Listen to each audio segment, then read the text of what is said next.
જય દ્વારકાધીશ મિત્રો, આપ સૌનું સ્વાગત છે આપણી યુટ્યુબ ચેનલમાં અને હું છું ભરત આહિર। મોડેલની અંદર એક જબરજસ્ત અપડેટ આવી છે અને એ અપડેટ વિશે આપણે વિડીયોની અંતમાં વાત કરવાના છીએ। તેનાથી પહેલાં અલ નીનોને માત આપી અને એક ચોમાસું ફરીથી સક્રિય થયું હોય, થોડો ડર ઓછો થયો છે ખેડૂતોનો અને ઘણા બધા વિસ્તારની અંદર વાવણી લાયક વરસાદ સાથે ગુજરાત રિજિયનની અંદર, જેમાં ઉત્તર ગુજરાતનો ખાસ ભાગ અને મધ્ય ગુજરાતની અંદર ખૂબ સારો વરસાદ જોવા મળ્યો છે।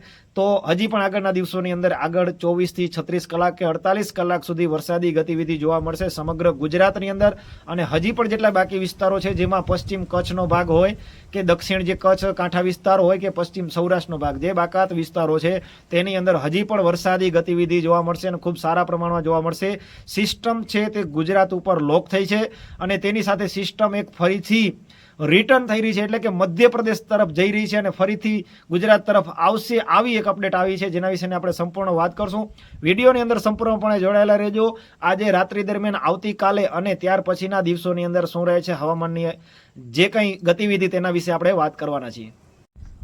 તો મિત્રો, વરસાદની વાત કરીએ તો વરસાદ આજે રાત્રિ દરમિયાન હજી પણ ઉત્તર સૌરાષ્ટ્ર, મધ્ય ગુજરાત એટલે કે મોરબી, જામનગર સહિત રાજકોટ, સુરેન્દ્રનગર, અમદાવાદ આસપાસના વિસ્તારો, બોટાદ જિલ્લો, ભાવનગર જિલ્લો અને ઉત્તર ગુજરાતનો સમગ્ર ભાગ સાથે જ કચ્છનો પૂર્વ ભાગ એટલે કે વાગડ વિસ્તાર, ભચાઉ, રાપર તાલુકો, ગાંધીધામ, અંજાર તાલુકા સુધીના વિસ્તારોની અંદર ખૂબ જ મોટા પાયે એક્ટિવિટી જોવા મળશે રાત્રિ દરમિયાન। આવતીકાલે અને 26 તારીખ સુધી વરસાદી ગતિવિધિ ચાલુ રહેશે।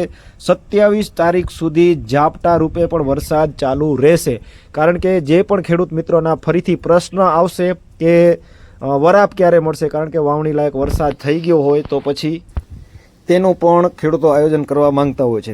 આ ઉપરાંતના વિસ્તારો જેમ કે પશ્ચિમ કચ્છ છે, પશ્ચિમ સૌરાષ્ટ્ર છે, દરિયાકાંઠો સૌરાષ્ટ્રનો કોસ્ટલ એરિયા, તો આ તમામ વિસ્તારોની અંદર પણ જે સિસ્ટમ છે તેનો ટ્રફનો લાભ પૂરેપૂરો મળી શકે છે। ગઈકાલે જેમ અમરેલી જિલ્લાની અંદર વરસાદી આંકડાઓ આવ્યા, જેમ કે બગસરા તાલુકાના અત્યાર સુધીના આંકડાઓ 24 કલાકની અંદર 10 ઇંચ આસપાસના આવ્યા છે, તો એ પ્રમાણે હજી પણ કચ્છ, પશ્ચિમ સૌરાષ્ટ્રના અને સૌરાષ્ટ્રના અન્ય ભાગોમાં ખૂબ જ સારા પ્રમાણમાં વરસાદી એક્ટિવિટી ટ્રફના કારણે લાભ મળી શકે છે। સિસ્ટમ મજબૂત છે, સિસ્ટમ આગળ તેની મૂવમેન્ટ દેખાઈ રહી નથી, વધુ પડતી સિસ્ટમ ઉત્તર તરફ પણ નથી જઈ રહી, પશ્ચિમની અંદર પણ તેની મૂવમેન્ટ નથી, એટલે સિસ્ટમ છે તે આજના એક દિવસ અથવા તો આવતા 24 કલાક માટે સ્થિર જોવા મળી શકે છે ગુજરાત ઉપર। એટલે ગુજરાતની અંદર સંપૂર્ણપણે વરસાદી એક્ટિવિટીની અંદર વધારો થશે આવતીકાલે।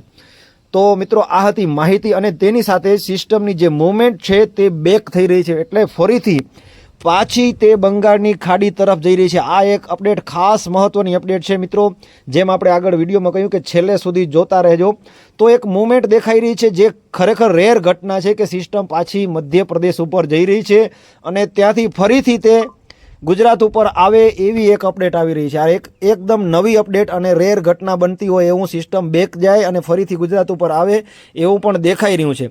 તો વરસાદ બાબતે હજી પણ આવનારા 24, 36, 48 કલાક સુધી ખૂબ સારા સંકેતો સમગ્ર ગુજરાત માટે છે। ઉત્તર ગુજરાતના જે ભાગો બાકી રહી ગયા છે એ ઉત્તર ગુજરાતના ભાગોની અંદર પણ ખૂબ જ મોટા પાયે વરસાદી એક્ટિવિટી જોવા મળશે અને જે વિસ્તારોની અંદર અત્યાર સુધીમાં સારો વરસાદ થઈ ગયો છે તેમના માટે થોડું ખતરાની ઘંટી સમાન પણ છે, કારણ કે સ્થિર રહેવાના કારણે જે વિસ્તારોની અંદર વરસાદ થવાનો ચાલુ થશે તે વિસ્તારોની અંદર થોડી મોટા પાયે વરસાદી ગતિવિધિ થઈ શકે છે।